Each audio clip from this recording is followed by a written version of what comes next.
Hello student, मैं प्रशांत और आपका मेरे YouTube channel Edu with Sushant में हार्दिक स्वागत है। आज मैं अपनी इस वीडियो में क्लास 10th के ज्योग्राफी के दूसरे पाठ यानी इकाई 1 के ख से संबंधित जल संसाधन, इस पाठ के सभी लघु उत्तरीय और दीर्घ उत्तरीय प्रश्नों को लेकर आया हूं। तो आइए शुरू करते हैं इस वीडियो को और देखते हैं कौन कौन से प्रश्न है। पहला प्रश्न है, बहुउद्देशीय परियोजना से आप क्या समझते हैं? काफ़ी महत्वपूर्ण प्रश्न है, इसको ध्यान में रखेंगे। चलिए इसके आंसर को देखते हैं। वैसी परियोजना जिनसे एक साथ अनेक उद्देश्यों की पूर्ति की जाती है बहुउद्देशीय परियोजना कहलाती है। जैसे नदियों की घाटियों पर बड़े बड़े बांध बनाकर ऊर्जा, सिंचाई, पर्यटन स्थलों की सुविधा प्राप्त की जाती है, इसलिए इन्हें बहुउद्देशीय परियोजना कहते हैं। अर्थात नदियों के ऊपर बांध बनाकर अनेक उद्देश्यों की पूर्ति जब की जाती है तब इसे बहुउद्देशीय परियोजना कहते हैं। चलिए बढ़ते हैं दूसरे प्रश्न की ओर। दूसरा प्रश्न है, जल संसाधन के क्या उपयोग हैं? लिखें। जल संसाधन के अनेक प्रयोग हैं। जल संसाधन का उपयोग कृषि में सिंचाई के अलावा मनुष्यों, पशु और अन्य जीवों को पीने के लिए किया जाता है।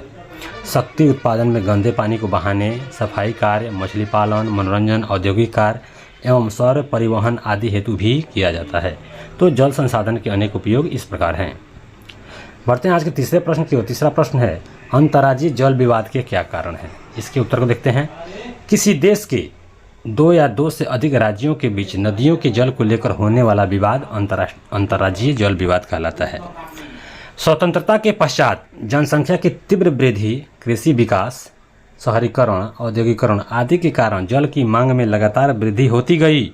इस कारण नदियों के जल में हिस्सेदारी के संबंध में अनेक अंतर्राज्यीय जल विवाद उत्पन्न हुए। नदी जल विवादों के कारण राज्यों के आपसी संबंधों में तनाव भी उत्पन्न हो जाता है, यानी नदी जल को लेकर दो राज्यों के बीच आपसी तनाव भी उत्पन्न होते हैं। चौथा प्रश्न है, जल संकट क्या है? यह भी प्रश्न काफ़ी महत्वपूर्ण है, इसको भी ध्यान में रखेंगे। इसके उत्तर को देखते हैं। एक क्षेत्र के अंतर्गत जल प्रयोग की मांग को पूरा करने हेतु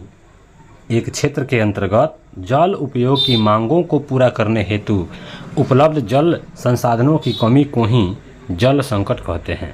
भारत में जल संकट की समस्याओं को मुख्यतः दक्षिणी और उत्तर पश्चिमी भागों में इंगित किया जाता है। मतलब जल संकट की समस्या भारत के दक्षिणी भाग और उत्तर पश्चिम भाग अर्थात राजस्थान और गुजरात के क्षेत्रों में देखे जा सकते हैं। बढ़ते हैं आज के पांचवें लघु उत्तरीय प्रश्न की ओर। पांचवा प्रश्न कहता है, भारत की नदियों के प्रदूषण के कारण का वर्णन कीजिए। चलिए इसके आंसर देखते हैं। भारत में नदी प्रदूषण के कई कारण हैं, जिनमें से कुछ प्रमुख निम्नलिखित हैं। पहला है, औद्योगिक अपशिष्टों, रसायनों के मिश्रण और भारी धातुओं को पानी में छोड़ दिया जाता है, जिन्हें साफ करना मुश्किल हो जाता है। चलिए बढ़ते हैं दूसरे इसके टॉपिक की और। दूसरा पॉइंट है, अपशिष्ट, रसायन, उर्वरक और कृषि में इस्तेमाल किए गए कीटनाशक नदी के जल को प्रदूषित या दूषित करते हैं। तीसरा है, प्राकृतिक बारिश भी प्रदूषण साथ लाती है, क्योंकि यह प्रदूषित हवा के साथ गिरती है। हम इसे अम्लीय वर्षा कहते हैं, जो मिट्टी में पहुंचकर हानिकारक पदार्थों को उत्पन्न करती है।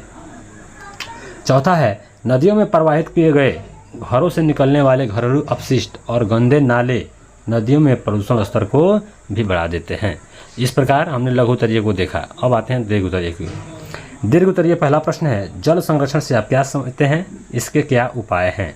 चलिए इसके आंसर को देखते हैं। यह प्रश्न काफ़ी इंपॉर्टेंट है। मानव को प्रकृति से अनेक उपहार मिले हैं, जिससे मानवीय जीवन की आवश्यकताएं पूरी होती है, इसलिए इनका संरक्षण आवश्यक है। इन संसाधनों में जल एक ऐसा संसाधन है जिसका फैलाव पृथ्वी के 2/3 भाग पर पाया जाता है, परंतु उपयोगी जल बहुत कम है, इसलिए इसके उचित प्रबंधन एवं संरक्षण की आवश्यकता है, ताकि जल संकट दूर हो सके। जल संरक्षण के लिए सरकारी स्तर पर लगातार प्रयास जारी है। भारत सरकार ने 1987 ईस्वी में राष्ट्रीय जल नीति बनाई थी, जिसे 2002 में पुनः संशोधित कर लागू किया गया। जल संरक्षण के लिए निम्नलिखित उपाय किए जा सकते हैं। इन उपायों को हम निम्न बिंदुओं के माध्यम से समझ सकते हैं। पहला है, भूमिगत जल की पुनर्पूर्ति। भूमिगत जल के स्तर में लगातार हो रहे गिरावट को नियंत्रित करने के लिए वृक्षारोपण, जैविक एवं कंपोस्ट का उपयोग, वेटलैंड्स का निर्माण, वर्षा जल का संचयन जैसे कार्यक्रम को चलाना उपयोगी सिद्ध होगा जल संरक्षण के लिए। दूसरा है, जल संभर प्रबंधन। जल प्रवाह या जल जमाव का उपयोग कर उद्यान, कृषि, वानिकी, कृषि उत्पादन को बढ़ावा दिया जा सकता है। इससे पेयजल की आपूर्ति भी की जा सकती है, अर्थात दूषित जल को भी हम लोग रिफाइन करके पी सकते हैं। तीसरा टॉपिक है तकनीकी विकास। तकनीकी के माध्यम से अर्थात तकनीक के माध्यम से जल का कम से कम उपयोग कर अधिकाधिक लाभ लेकर भी जल संरक्षण किया जा सकता है। जैसे ड्रिप सिंचाई, लिफ्ट सिंचाई, सूक्ष्म फुहारों द्वारा सिंचाई, सीढ़ीनुमा खेती आदि से जल का संरक्षण किया जा सकता है। इस प्रकार जल जो है काफ़ी महत्वपूर्ण है और इसका संरक्षण हम किस प्रकार कर सकते हैं, इस प्रश्न को हमने देखा। चलिए बढ़ते हैं आज के दूसरे प्रश्न की ओर। दूसरा है वर्षा जल की मानव जीवन में क्या भूमिका है, इसके संग्रहण व पुनः चक्रण की विधियों का उल्लेख करें। चलिए बढ़ते हैं इसके आंसर की ओर। मानव जीवन में वर्षा जल काफ़ी महत्वपूर्ण भूमिका है। वर्षा जल की काफ़ी महत्वपूर्ण भूमिका है। कहा जाता है कि जल ही जीवन है और यह जल वर्षा से ही प्राप्त होता है। भूमि के अंदर से या पहाड़ों पर एकत्र बर्फ के गलने से जो जल प्राप्त होता है वह जल भी वर्षा की ही देन है। इस प्रकार निश्चित रूपेण मानव जीवन में वर्षा जल की अत्यधिक महत्वपूर्ण भूमिका है। अब आते हैं वर्षा जल संग्रहण तथा इसके पुनः चक्रण के बारे में थोड़ा जानते हैं। वर्षा जल का संग्रहण भारत के लिए कोई नई बात नहीं है। प्राचीन भारत में वर्षा जल संग्रहण की उत्कृष्ट व्यवस्था थी। उस समय भारतीयों को भी वर्षा जल संग्रहण पद्धति और मृदा के गुणों का गहरा ज्ञान था। उन्होंने स्थानीय परिस्थितियों में वर्षा जल, नदी जल, बाढ़ जल के उपयोग के अनेक तरीके विकसित किए थे।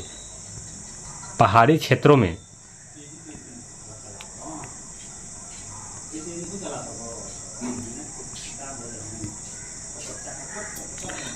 क्षेत्रों में गुल या कुल जैसी वाहिकाएं बनाकर नदी की धारा का रास्ता बदलकर खेतों की सिंचाई की जाती थी। राजस्थान में पेयजल के लिए वर्षा जल का संग्रहण छत पर किया जाता था। पश्चिम बंगाल में बाढ़ वाले मैदान में सिंचाई के लिए बाढ़ जल की वाहिकाएं बनाने के चलन था। सूखे या अर्धसूखे स्थानों पर वर्षा जल के संग्रहण के लिए गड्ढे बनाए जाते थे ताकि जल की जब भी आवश्यकता पड़े सिंचाई की जा सके। ऐसे ही गड्ढों को राजस्थान के जैसलमेर में खादिन तथा अन्य क्षेत्रों में जोहड़ कहा जाता था। राजस्थान में ही पेयजल के लिए जहाँ तहाँ भूमिगत टैंक बनाए जाते थे जिन्हें टंका कहा जाता है। वह जल पीने के काम में आता है। अभी हाल ही में ही एक टैंक गुजरात में मिला था। शायद सैकड़ों वर्ष पहले का वह टैंक होगा, लेकिन आज भी उसमें एकत्र जल पूर्णतः शुद्ध था और उसे पेयजल के रूप में व्यवहार किया जाता था, यानी पीने के रूप में उसका उपयोग किया जा सकता था। दोस्तों, इस प्रकार हमने इस पाठ के सभी लघुत्तरीय और दीर्घोत्तरीय प्रश्नों को देखा, समझा और याद करने का प्रयास किया। अगर वीडियो अच्छा लगे तो लाइक करें, कमेंट करें और अधिक से अधिक अपने दोस्तों के पास शेयर करें ताकि वे भी इस वीडियो से लाभ ले सकें। फिर मिलते हैं अगले वीडियो में, तब तक के लिए जय हिंद।